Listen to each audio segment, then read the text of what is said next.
పెద్దవాడి కోసం పేదవాడి కష్టాన్ని కనుక నలిపేస్తుంటే అది ఖచ్చితంగా రాక్షసత్వం, దుర్మార్గం, అహంకారం, అభిజాత్యం, నీచాతి నీచం. సుదీర్ఘకాలపు కార్మికుల యొక్క పోరాటాల ఫలితంగా పని గంటలు 8 అని వచ్చింది. ఇప్పుడు దాన్ని దుర్మార్గంగా తీసిపడేస్తున్నాయి రాష్ట్ర ప్రభుత్వాలు.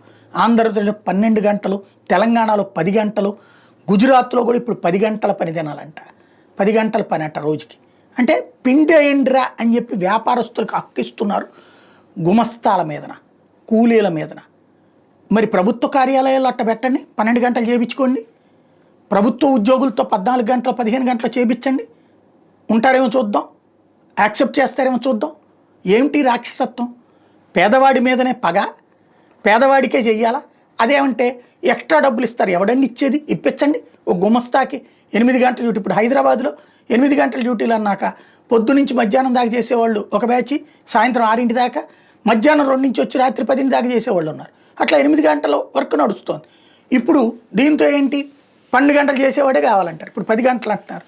అంటే అడిషనల్గా కార్మికుడి మీదన మోపడమేగా, బాధడమేగా, వేధించడమేగా. ఇది ఎక్కడ దుర్మార్గం? ఇప్పుడు గుజరాత్ ఆ జాబితాలో జరిగిందంట.